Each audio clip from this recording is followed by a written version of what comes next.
পুলিশের ঝামেলা পেরিয়ে আসতে আসতে প্রায় সন্ধে হয়ে গেল, তাই বাসার উদ্দেশ্যে রওনা হলাম। কাল থেকে কাজে লেগে পড়বো। হঠাৎ পুরুষ কণ্ঠে কেউ বলে উঠল, দাঁড়াও। চেয়ে দেখলাম একজন ভদ্রলোক সোফায় বসে আছেন, সাথে একটি ছেলে। বুঝতে বাকি নেই উনি আমার বাবা।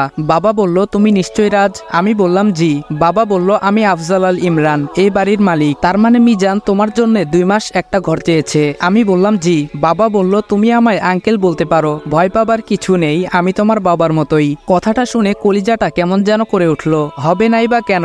নিজের বাবা বলছে উনি নাকি আমার বাবার মতো। যাই হোক, এসব ভেবে লাভ নেই। আমাকে আমার লক্ষ্য থেকে সরে যাওয়া যাবে না, কিছুতেই আমি দুর্বল হব না। বাবা বলল, এই হলো আমার ছেলে আশরাফ আল ইরফান। আমি বললাম, আসসালামু আলাইকুম। ভাইয়া বলল, ওয়ালাইকুম আসসালাম। তখনই একটা ফোন আসায় ভাইয়া বেরিয়ে চলে গেল। বাবা বলল, তা রাজ, আমি শুনলাম তুমি নাকি তোমার আন্টিকে কিছু শর্তের কথা বলেছো? আমি বললাম, না আঙ্কেল। বাবা বলল, মানে? আমি বললাম, আসলে আঙ্কেল, ওইগুলো আমার শর্ত নয়, অনুরোধ। বাবা বলল, কিন্তু কেন? আমি বললাম, এখন আমি কিছু বলতে পারবো না, যদি আপনাদের কোনো সমস্যা হয় তাহলে বলে দিতে পারেন।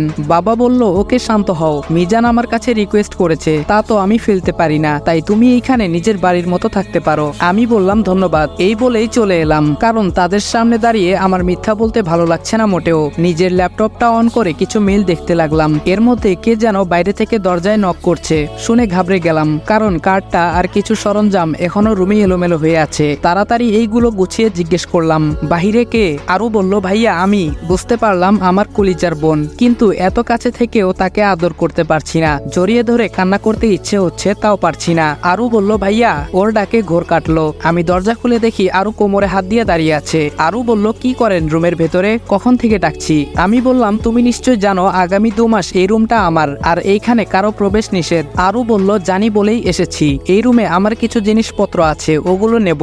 আমি বললাম, ওকে নিয়ে যাও। আরু ওর নিজের জিনিসপত্রগুলো নিয়ে চলে গেল। আমি কিছুক্ষণ বোনটাকে দেখলাম মন ভরে। তারপর রাতে খাবারের জন্য রেস্টুরেন্টে চলে গেলাম, যদিও mister and Mrs Al request করেছে